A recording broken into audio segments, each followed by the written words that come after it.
ঘোষণাপত্র প্রণয়নের বিষয়ে।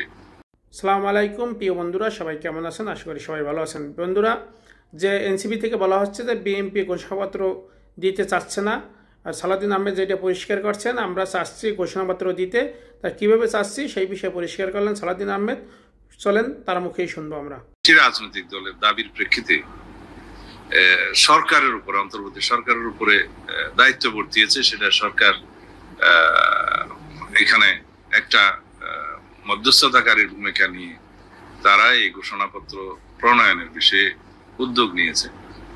আমরা ইতিপূর্বে সেরকম একটা প্রস্তাব পাওয়ার পরে গত 12ই ফেব্রুয়ারির পক্ষ থেকে আমাদের সিদ্ধান্ত অনুসারে ঘোষণাপত্রের বিষয়ে আমাদের মতামত সম্বলিত একটা ড্রাফট হস্তান্তর করেছিলাম। কিন্তু এই ফেব্রুয়ারি, মার্চ, এপ্রিল, মে, জুন শেষ হয়ে গেল, আমরা তার প্রেক্ষিতে কোনো ফিডব্যাক পাইনি। কিন্তু আমরা অনেক আলোচনা শুনেছি যে বিএনপির সহযোগিতা নেই। কিন্তু এই বিষয়টা আমি প্রেসের সামনে বললাম এবং প্রেসের কাছে আমাদের সেই পিডিএফ ফর্মে সেই ঘোষণাপত্রের কাগজ আগে যেটা দিয়েছিলাম সেটা সম্ভবত দেয়া হয়েছিল। আমি জানি না আপনাদের কাছে আছে কিনা, নাও থাকতে পারে। গত কয়েকদিন আগে সরকারের একজন উপদেষ্টা আমাদের মহাসচিব সাহেবের সাথে যোগাযোগ করে তাদের একটা প্রস্তাব জুলাই ঘোষণাপত্র সংক্রান্ত দিয়েছে। সেটা আমাদের আগে যে প্রস্তাবটা মতামতটা আমরা দিয়েছিলাম তার কিছু কিছু অংশ তার মধ্যে এমবডিড করে সেই প্রস্তাবটা দেওয়া হয়েছে। তারপরে আমরা আমাদের সর্বোচ্চ ফোরামে, দলের সর্বোচ্চ ফোরামে বিষয়টি নিয়ে আলোচনা করেছি। করে আমরা খুব দ্রুততার সাথে পাওয়ার একদিনের মধ্যেই আমরা দলের পক্ষ থেকে আমাদের মতামত একটা ড্রাফট আকারে গত কালকে রাত্রে সরকারের সেই উপদেষ্টার কাছে আমরা এটা প্রেরণ করেছি। এখন পরবর্তী সিদ্ধান্ত কি হয়, আলাপ আলোচনা কি হয়, সেই জন্য অপেক্ষা করছি।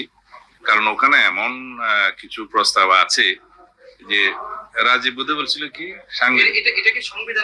হ্যাঁ, এই বিষয়টা আমি ভুলে গেছিলাম না, এটা এই বিষয়ে ভুলে গেছিলাম। তা আমি এখন যেহেতু ড্রাফটটা আমরা সরকারের কাছে দিয়েছি, এই বিষয়ে হয়তো গোপনীয়তা রক্ষা করা আমার জন্য উচিত হবে। শুধু এইটুকু আপনাদের কাছে বলতে চাই যে স্বাধীনতা পরবর্তীকালে, স্বাধীনতা পূর্ববর্তী অবস্থায় যারা জাতীয় সংসদ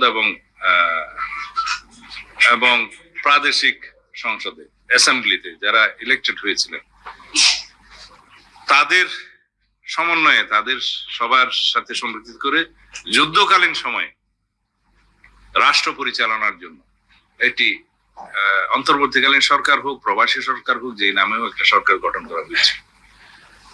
সেই জনপ্রতিনিধিরা, ইলেক্টেড প্রতিনিধিরা একটা ঘোষণাপত্র রেডি করেছে। সেটা 1971 10th of April সেই ঘোষণাপত্রটা রেডি হয় এবং সম্ভবত 17th of April থেকে সেই ঘোষণাপত্রের মধ্য দিয়ে সরকার গঠিত হয়ে সেটা ঘোষণাপত্রের মধ্য দিয়ে সেই সরকার পরিচালিত হয়। এবং তার পরবর্তীতে স্বাধীনতা অর্জনের পর সেই একই অ্যাসেম্বলি এবং ন্যাশনাল পার্লামেন্টের মেম্বারদের সমন্বয়ে গণপরিষদ গঠিত হয়। সেই গণপরিষদের এটা নিয়ে বিতর্ক আছে, তারপরে this is fact and ballot যেহেতু হয়েছে, সেই গণপরিষদে 1 বছর আলোচনা করে সংবিধান প্রণয়ন করা হয়। সেটা 1972 4th of November সম্ভবত এটা প্রণীত হয়। কিন্তু পার্লামেন্টের এটা অনুমোদনের পরে এটার কার্যকারিতা দেয়া হয় 16th of December থেকে 1972, রাইট? তখন কিন্তু স্বাধীনতার ঘোষণাপত্রের কার্যকারিতা শেষ। তখন প্রেসিডেন্ট অর্ডার নিয়ে যে ওই অন্তর্বর্তীকালীন, ওই ক্রান্তিকালীন সময়ে যে রাষ্ট্র পরিচালিত হয়েছে সেগুলোর কিছু কিছু রিপিল করা হলো, আর কিছু কিছু সংবিধানের তফসিলে এনে, আমি এই জন্যই আলোচনাটা আনলাম, সম্ভবত 4th তফসিলে এনে সেটা লেজিটিমেসি দেয়া হয় বা এমবডিড করা হয়। কিন্তু আইনগুলো, প্রত্যেকটা আইন কিন্তু সংবিধানে উল্লেখিত নয়, বলা হলো এটা তফসিলে থাকবে, এটা লেজিটিমেসি, এটা স্বীকৃতি।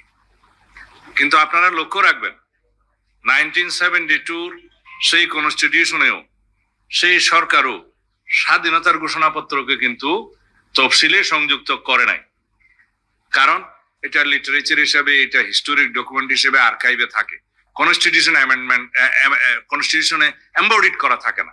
এটা আমি আপনাদের স্মরণ করার জন্য, নট ফর ইউর নলেজ, শুধু স্মরণ করে এই জন্য বলছি, সেই ডকুমেন্টটা কিন্তু তখনকার কনস্টিটিউশনে এমবডিড ছিল না, তফসিলেও ছিল না। এটা কি ইন্ডিকেট করে যে কোন ঘোষণাপত্র এটা সংবিধানের অংশ হয় না। ঘোষণাপত্র হলো ঘোষণাপত্র, এবং সেটার রাজনৈতিক গুরুত্ব থাকে, ঐতিহাসিক গুরুত্ব থাকে, সেটা আর্কাইভে থাকে, যে জাতি বিভিন্ন সময়ে বিভিন্নভাবে উল্লেখ করে, স্মরণ করে। এখন যে প্রশ্নটা আপনারা তুললেন, আমার এই অংশটা হয়তো আপনারা আলাদা করে প্রকাশ করতে পারবেন। না, আমি এখনো কনক্লুড করিনি।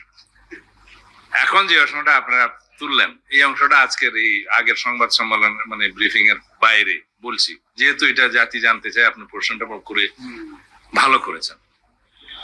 আমরা গণ অভ্যুত্থান 2024 এর মর্যাদা, গুরুত্ব, মহিমা আমরা ধারণ করি। আমরা এটাকে স্বীকৃতি দিই, সারা জাতি স্বীকৃতি দেয়। এটাকে আমরা যথাযথ মর্যাদায়, যথাযথ স্থানে রাষ্ট্রীয়ভাবে স্বীকৃতি দিতে চাই। কিন্তু যে দাবিটা আপনি বললেন যে তারা হয়তোবা কনস্টিটিউশন অংশ করতে চায়, সেই জবাবটা আমি ইনডাইরেক্টলি আগে দিয়ে দিয়েছি।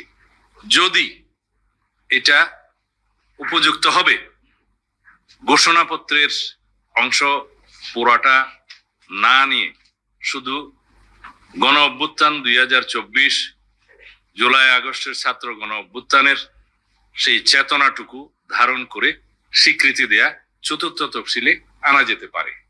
2, এই গভর্নমেন্টের আমি মনে করি কোনো লেজিটিমেসি ক্রাইসিস নাই, যেহেতু আর্টিকেল 106 অনুযায়ী অ্যাপিলেট ডিভিশনের অ্যাডভাইজরি রুল অনুসারে তাদের মতামতের প্রেক্ষিতে ভেরি মাচ কনস্টিটিউশনালি এই গভর্নমেন্ট গঠিত হয়েছে।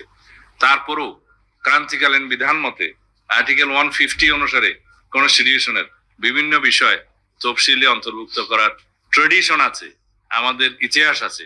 সেই হিসাবে আমরা এটাও চতুর্থ তফসিলি ভাবে ধারণ করতে পারবো যে আর্টিকেল 106 অনুসারে গঠিত অন্তর্বর্তীকালীন সরকারের এই নিয়োগ এবং কর্মকাণ্ডের বৈধতা ফোর্থ তফসিলে এমবডিড করে একটা লেজিটিমেসি, মোর লেজিটিমেসি দেয়া যেতে পারে।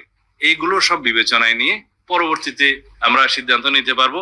এটা যেহেতু এখনো সেটেলড হয় নাই, সেজন্য ফর ইওর নলেজ এবং লেখার জন্য, জাতি জানার জন্য বললাম। সুতরাং আমরা স্বীকৃতি দিতে চাই। কিভাবে দিতে চাই? রাষ্ট্রীয়ভাবে। কিভাবে দেয়া যেতে পারে সাংবিধানিক ভাবে, সেই প্রভিশন গুলো উচ্চারণ করলাম। যেহেতু কি রিপ্লেস, এটা অন্য প্রশ্ন। কিন্তু স্বাধীনতার ঘোষণাপত্র যেখানে 1972 কনস্টিটিউশন এমবডিড ছিল না, সুতরাং যে কোনো ঘোষণাপত্র যেখানে স্বাধীনতার ঘোষণাপত্র হচ্ছে একটা আলাদা মহিমান্বিত জিনিস, সেই বিষয়টা যখন ওখানে বিবেচিত হয় না, সুতরাং এই বিষয়টা আসলে তখন 7 নভেম্বরের কথা আসতে পারে, 1990 কথা আসতে পারে, সবকিছু আসতে পারে। সুতরাং আমাদের চিন্তা করতে হবে, কনস্টিটিউশন কোনো লিটারেচার নয়।